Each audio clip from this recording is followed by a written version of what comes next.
संविधान की बदौलत पढ़ने का अवसर मिला। यदि वो संविधान ना होता तो क्या हम पढ़ पाते? बिल्कुल नहीं पढ़ पाते। ये संविधान ना होता तो आज सरकारी स्कूल में आपके बच्चे नहीं पढ़ रहे होते। भारत का संविधान नहीं होता तो ये जो बैठे गंगाराम जी, आप वकील नहीं बन पाते। और भारत में संविधान नहीं होता तो आपके तन पर ये सुंदर साड़ियाँ नहीं होती। आज हमारी गांव में ऐसी व्यवस्थाएं नहीं होती। आज हमारी जो व्यवस्था है वो केवल और केवल भारत के संविधान की बदौलत है। और भारत में जो संविधान मिला, बाबा साहब को उसको लिखने का अवसर मिला और बाबा साहब को ऐसे अवसर प्राप्त हुए तो माता रमाबाई की देन है। यदि माता रमाबाई भी अपने पति को रोक लेती कि समाज में काम ना करो, अपने बच्चों को पालो, तो बाबा साहब अपने बच्चों को पालते। उनके 4 बच्चे वो जिंदा होते। आज उनका अपना खुशी सुख परिवार होता, वो सुख समृद्धि भोग रहे होते। लेकिन आप कंगाल होते, आपके शरीर पर तन पर कुछ नहीं होता। बाबा साहब ने कहा मैं इन 4 बच्चों का कुछ नहीं कर पाऊंगा, लेकिन मैं आने वाले भविष्य को, आने वाले करोड़ों करोड़ों बच्चों को जीवन दान दे जाऊंगा। तो इसलिए माता रमाबाई ने उनको काम करने दिया कि पूरी दुनिया, पूरा देश बाबा साहब के किए हुए कारवा को भुला नहीं पाएगा। यदि मेरे बच्चे बलि चढ़ रहे हैं, लेकिन देश के करोड़ों करोड़ों बच्चों का जीवन दान मिल जाएगा। इसलिए माता रमाबाई ने इनको रोका नहीं, इनको काम करने दिया। इसलिए आपने बाबा साहब की इतनी सुंदर मूर्ति यहाँ रखी और बाबा साहब के हाथों में संविधान देखते हो। हमेशा बाबा साहब की मूर्ति से ऐसे संविधान बाबा साहब के दिल से चिपका रहता है। अरे भाई, कदर करो इस बात की कि क्यों ये संविधान हाथ में लिए हैं। आप लोगों को इससे सीखना चाहिए कि जब तक ये भारत का संविधान है तब तक आपका जीवन सुरक्षित है। हमारे घर में चाय रोटी कपड़ा मकान धन दौलत, हमारा चलना फिरना मान सम्मान स्वाभिमान जो कुछ भी है वो भारत के संविधान से है। यदि संविधान है तो आप हैं, संविधान है तो आपके बच्चे हैं और संविधान है तो हमारा जीवन स्वाभिमानी है। यदि संविधान नहीं तो हमारा जीवन नरक हो जाएगा, हमारा जीवन बर्बाद हो जाएगा, हमारे बच्चे गुलामी में चले जाएंगे और हमें किसी भी प्रकार से हमारे बच्चे हमारा सम्मान नहीं करेंगे। मैं इसीलिए पूछा ये मूर्ति क्यों रखी, क्योंकि बाबा साहब डॉक्टर भीमराव अंबेडकर जी ने आपके लिए काम किया, इसलिए ये मूर्ति रखी गई। यदि हम अपने बच्चों के लिए काम नहीं करेंगे तो हमारे बच्चे हमारी फोटो अपने घरों में नहीं लगाएंगे और कहीं फोटो दिख जाएगी तो थूकेंगे उस फोटो पर कि ऐसा था निकम्मा हमारा बाप कि ये संविधान का मजा तो ले गया, बाबा साहब की कुर्बानी का मजा तो ले गया, बाबा साहब की मेहनत का मजा तो ले गया और जो मजा इसे मिला था वो भारत के संविधान से मिला था। लेकिन ये मेरे लिए कुछ कर नहीं गया, मेरे लिए जो बाबा साहब ने बनाया था उसको भी छोड़ के बर्बाद कर दिया, इसलिए वो हमारा नुकसान नहीं करेगा। दास प्रथा का मतलब जानते हो क्या था कि हमारी बहन बेटियों की जब शादी होती थी तो उनकी बेटी को पंडित ठाकुर जो मंदिरों में बैठे होते थे, उनकी बेटी को पहले 4 दिन वे अपने घर में रखते थे, उसके बाद उसको ससुराल में भेजते थे। ऐसा था ना, ऐसी दास प्रथा थी। और उस लड़की को अपने घर में 4 बहन जी, पढ़िएगा जरा इतिहास को जानिएगा, गूगल पे ढूंढिएगा कि दास प्रथा क्या है, यूट्यूब पे डालिए, अपने आप सामने आ जाएगी। ऐसी दास प्रथा थी। वो 4 दिन तक उसको अपने घर में, 4 रात अपने घर में रखते थे। उसी को करवा चौथ बोलते हैं। हमारी महिलाओं को शर्म आनी चाहिए कि आप करवा चौथ रखते हैं। करवा चौथ का मतलब समझिए, करवा मतलब करवाना और चौथ का मतलब 4 बार, 4 दिन वो अपने घर में अपने हमारी बहनों को रखते थे, उसको आप मनाने का काम करते हैं। कितनी शर्म की बात है, कितनी बेशर्मी की बात है, कितनी बेहया की बात है। और इसको मुक्ति दिलाने वाले आपको बाबा साहब डॉक्टर भीमराव अम्बेडकर, जिन्होंने संविधान लिखकर इस पे सजा देने का वो दिया, प्रावधान किया और आपको मुक्ति दिला दी, जंजीरें आपकी खुलवा दी। आपको पढ़ने का अधिकार नहीं था। बाबा साहब डॉक्टर भीमराव अम्बेडकर जी से पहले बाबा साहब के सामाजिक गुरु जो रहे राष्ट्रपिता ज्योतिबा फूले ने क्रांति की और उन्होंने अपनी पत्नी को भी साथ लिया, माता सावित्रीबाई फूले को। दोनों शिक्षा जगत के महानतम योद्धा बने और उन्होंने गांव-गांव जाकर, जैसे मैं आ रहा हूँ गांव गांव जाकर शिक्षा की अलग जगाते थे, महिलाओं को पढ़ने के लिए जागरूक करते थे। तब हमारी महिलाओं को पढ़ने का अधिकार नहीं था। तब उन्होंने 1948 में स्कूल खोले, और एक स्कूल नहीं 42 स्कूल माता सावित्रीबाई फुले ने अपने पति के साथ मिलकर के खोले। तब हमारी महिलाओं को पढ़ने का अधिकार मिला। जिसने आपको पढ़ने का अधिकार दिलाया, जिसने आपको पढ़ना सिखाया, तो शिक्षा की देवी तो वही है ना। शिक्षा जिसने हमें दिलाई वही शिक्षा की देवी है। लेकिन स्कूलों में तो पढ़ाया जाता है कि शिक्षा की देवी वो सरस्वती है। अरे सरस्वती का बाप कौन? सरस्वती की माता कौन? सरस्वती कहाँ से पैदा हुई? कोई सरस्वती नहीं है। यदि सरस्वती है तो माता सावित्रीबाई फूले है।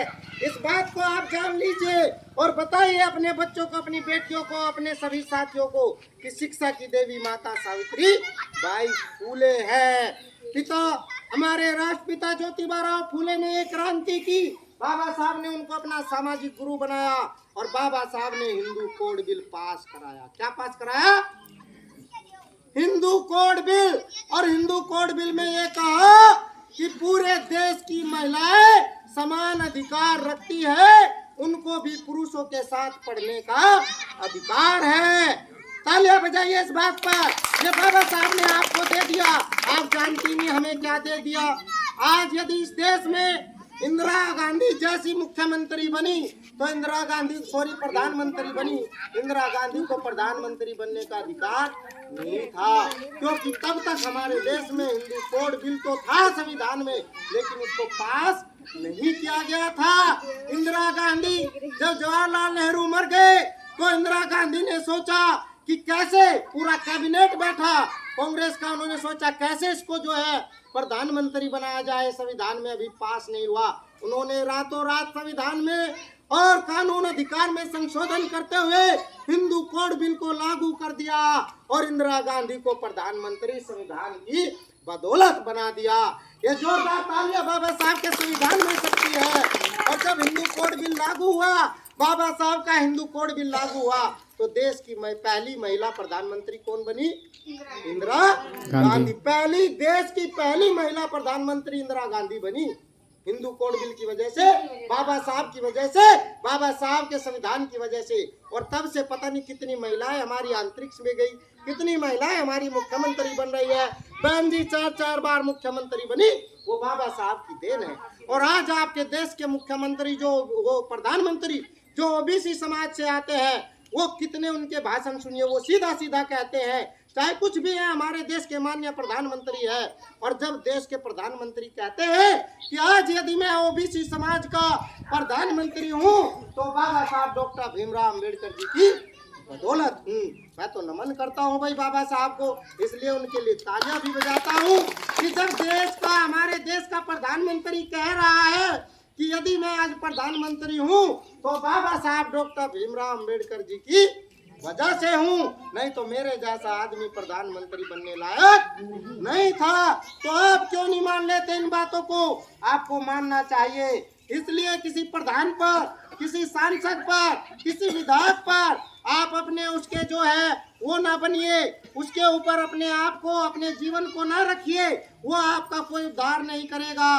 उद्धार जो हम करने वाले हैं वो हमारे कर्म से होगा, हमारे ज्ञान से होगा। जिसके मन में संविधान है, आप डॉक्टर भीमराव अम्बेडकर जी ने, जो इतने बड़े दुनिया के विद्वान, स्कॉलर, सिंबल ऑफ नॉलेज, पूरी दुनिया में ज्ञान के प्रतीक, मतलब पूरी दुनिया में, पूरी पृथ्वी पर ज्ञान के प्रतीक बाबा साहब doctor Bhimrao Ambedkar, symbol of knowledge ने अकेले लड़ाई लड़ी थी? नहीं ना, नहीं लड़ी थी ना। बाबा साहब डॉक्टर भीमराव अम्बेडकर जी ने पहले संगठन बनाया। कौन सा संगठन बनाया? कोई जानता है? आप में से कोई जानता है कि बाबा साहब ने संघर्ष करने के लिए कौन सा संगठन बनाया? समता सैनिक दल। ये बाबा साहब ने बनाया, मेरा संगठन नहीं है, ये हम सबका संगठन है। मैं तो इसका सिपाही हूँ। बाबा साहब ने पहले समता सैनिक दल बनाया, और समता सैनिक दल में 10,000 सिपाही भर्ती किए। जैसे मैं आपके बीच में आया हूँ सिपाही बनाने के लिए, ऐसे बाबा साहब गांव गांव जाते थे, उस सेना को बनाया, सबको ट्रेंड किया, सबके हाथों में लाठी डंडे थमाए और महार तालाब को चारों ओर से घेर लिया। पहली लड़ाई थी बाबा साहब की, चारों तरफ से तालाब को घेर लिया। उस तालाब का पानी जहाँ कुत्ते बिल्ली टट्टी पेशाब करते थे, हमारे लोग उसको छू नहीं सकते थे। ये बात तो पता है ना बाबा, उसको पी नहीं सकते थे। छूना तो पीना बहुत दूर की बात है, छू नहीं सकते थे, परछाई नहीं पड़ सकती थी। ऐसे तालाब को बाबा साहब ने 10,000 सिपाहियों से घेर लिया। 19-20 मार्च 1927 2 दिन तक लड़ाई चली। बाबा साहब ने हार नहीं मानी। बाबा साहब जैसे ऐसे पानी छूते हैं तो बाबा साहब के सर पर लाठी लग जाती है। पता है आपको, कुछ कथाओं के मंचों पे दिखाया जाता है, तस्वीरों में छपा है, लेकिन आप जानते नहीं बाबा साहब के साथ काफी सारी महिलाएं, बूढ़े जवान सब लोग थे चारों तरफ से। वो सेना थी समता सैनिक दल। उस सेना को जो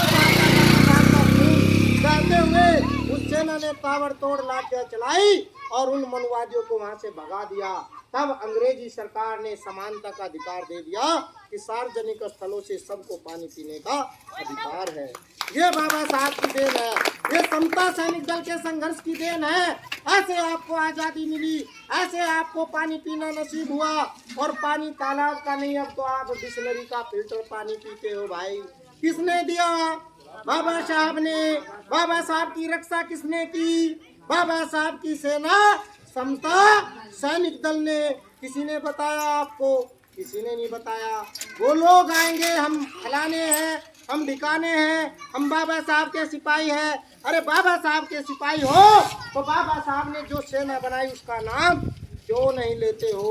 उसके साथ क्यों नहीं चलते हो? जिसकी वजह से आपको पानी पीना मिला, जिसकी वजह से आपको अधिकार मिला। तो मैं साथियों, बहनों, भाइयों, माताओं, आपको ये बताना चाहता हूँ, यदि आप जय भीम कहते हो तो समता सैनिक दल के सिपाही बनो। यदि आप बाबा साहब की मूर्ति यहाँ रखना चाहते हो तो मूर्ति रखने से पहले समता सैनिक दल को, सेना को मजबूत करो। बाबा साहब खड़े कर दिए, उनकी रक्षा कौन करेगा? हमारे बच्चे बेटियां जवान हो रही है, उनकी सुरक्षा कौन करेगा? कौन करेंगे? बाबा साहब नहीं आएंगे, बाबा साहब की सेना करेगी। तो उस सेना को बनाओ, और सेना कहीं फैक्ट्री से नहीं निकलेगी। हम सब उसके सेना के सिपाही हैं, हम सबको उसमें काम करना होगा।